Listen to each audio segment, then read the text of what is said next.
The 2011 Hotan attack was a bomb and knife attack that occurred in Hotan, Xinjiang, China on July 18, 2011. According to witnesses, the assailants were a group of 18 young Uyghur men who opposed the local government's campaign against the full-face Islamic veil, which had grown popular among older Hotan women in 2009 but were also used in a series of violent crimes. The men occupied a police station on Newbridge Street at noon, killing 2 security guards with knives and bombs and taking 8 hostages. The attackers then yelled religious slogans, including ones associated with jihadism, as they replaced the Chinese flag on top of a police station with another flag, the identity of which is disputed. After a firefight with police around 1:30 p.m., 14 of the attackers were killed, and 4 were detained. 6 of the hostages were rescued alive, while 2 were killed in the attack. Local and national governments said the attack was organized terrorism motivated by religious extremism, and found that 2 of the attackers have links to the militant East Turkestan Islamic movement. A group of pro-independence Uyghurs in Germany said the attack was preceded by the violent suppression of a peaceful protest 2 hours earlier. The incidents of such a protest could not be independently confirmed. A team from China's counter-terrorism office was sent to Hotan to investigate the attack. Etam acknowledged responsibility for the attack on September 8, as well as for the attacks in Kashgar later that same July. 6 men were handed prison or death sentences for their involvement in both attacks later in September. Background: Hotan is a city of 360,000 people, 96% Uyghur and 3% Han, in Hotan Prefecture, China. Hotan Prefecture is a predominantly agricultural county and the poorest in Xinjiang, so it is a frequent source of migrant workers to wealthier Xinjiang cities like Urumqi. Uyghurs tend to have less wealth than their Han counterparts. As a result, many Uyghurs are unemployed and subsist on Chinese social welfare benefits. The city receives few domestic tourists because of terrorism fears, but southern Xinjiang officials are trying to integrate the region into the international economy by creating a special economic zone in nearby Kashgar. Hotan had recently been celebrating the opening of the city's first passenger train service in June. Xinjiang has been experiencing an Islamic revival, manifest in decreased alcohol consumption and increased beard length in Hotan, most visibly, since the July 2009 Urumqi riots. Many religious Hotan women of an older age began to wear a long face-concealing Islamic garment, which is more similar to the uniform of the female Chechen suicide bomber than to traditional Uyghur attire. Authorities became concerned with the fashion trend after a spate of murders and robberies outside Hotan where the perpetrators wore face-concealing veils, so they ineffectively campaigned to discourage women from wearing the veils, using slogans such as, "Show off your pretty looks and let your beautiful long hair fly." Uyghur separatist attacks usually take the form of IEDs and vehicle-borne bombs in heavily policed areas. Compared to the 1990s, such bombings from 2000 onward have tended to claim civilian as well as traditional police and bureaucrat targets. According to a subsequent investigation, a group of 18 anti-government religious extremists arrived in Hotan from Kashgar on July 16.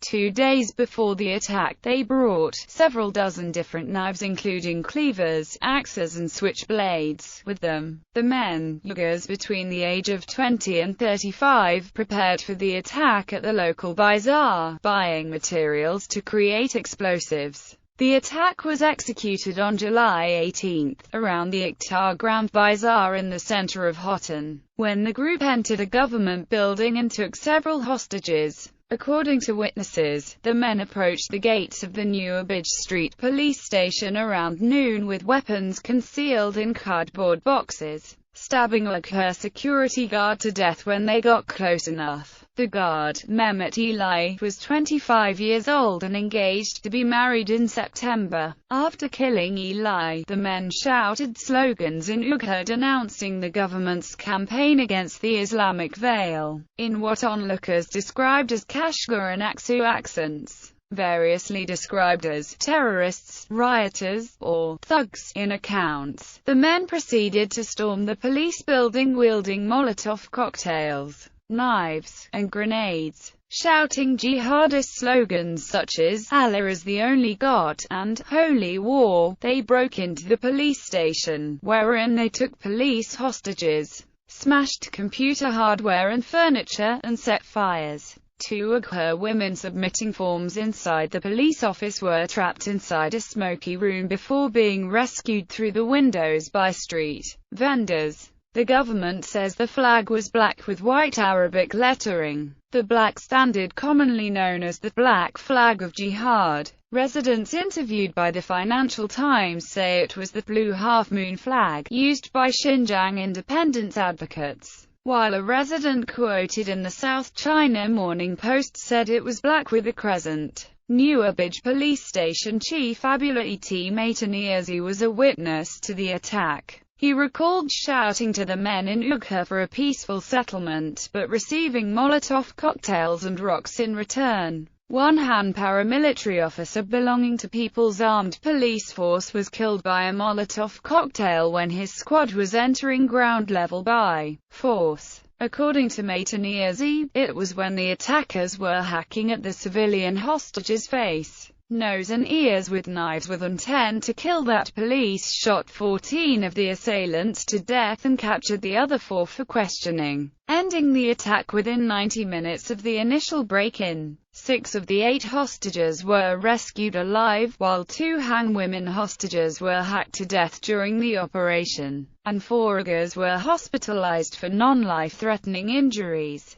Reaction: the Xinjiang regional government called the incident an organized, long-planned terrorist attack, and a team from China's National Counter-Terrorism Office was sent to Hotan to investigate the causes of the violence. Media called it one of the most serious eruptions of violence since the July 2009 Urumqi riots. An expert at the China Institutes of Contemporary International Relations said that the attack aimed to create fear in the public. On July 19, a spokesperson for China's Ministry of Public Security announced that 2 of the 18 attackers had links to ETM, citing the deaths of Uyghur civilians in the attack. A government spokesperson said that the attack was apparently not ethnically motivated, but the environment in the city after the attack bore signs of ethnic tension. Many Han residents of the city feared for their lives, recalling a spate recent violent crimes against Han people by Uyghurs in Hotan. Many businesses owned by Han shut down, and both local and visiting Han are said to have almost disappeared in the Uyghur-dominated areas. On August 13, the elite counter-terrorist Snow Leopard Commando unit was deployed to Hotan and Kashgar to secure the cities ahead of the China-Eurasia Expo in September. The anti-China pro-Uyghur Independence World Uyghur Congress in Germany said that the cause of the violence was a clash between police and protesters at 10 a.m. about the detentions of young Uyghur men after the 2009 unrest, during which 20 Uyghurs were allegedly killed. However, the Financial Times interviewed local Han and Uyghur residents, and none of them had any knowledge of a demonstration before the attack. A local government spokesperson also denied that there was a mass protest before the attack. WUC spokesperson Dilhadi Rexati accused the authorities of lying, rhetorically asking, if the attack was premeditated, why didn't the police take precautions? Several Indian security analysts claimed that Pakistani-based terror groups were linked to the attack. Both the director of the Institute of Central Asia at the Xinjiang Academy of Social Sciences and Chinese counter-terrorist expert Li Wei alluded to the influence of foreign terrorist organizations in the attack without mentioning any specific country, which the Times of India claimed referred to Pakistan. However, the Chinese government, which has good relations with Pakistan, and the WUC, did not give any remarks on the alleged connection to terrorists based in Pakistan. On September 8, the US-based terrorist monitoring group site reported on a video made by ETM leader Abdul Shakur Damla claiming responsibility for the July Hotan and Kashgar attacks on behalf of his group. On September 14, the Xinjiang Legal Daily reported that 6 men were tried for their involvement in the Hotan and Kashgar attacks. 4 were given death sentences, and 2 were given 19-year jail terms, for charges including leading and organizing a terror group, manufacturing illegal explosives, intentional homicide, and arson. Xinjiang authorities have unveiled a package of policy responses to the attacks to placate Muslim Uyghurs, which include increasing quotas for Uyghur participation in local government and increasing government subsidies for religious schools.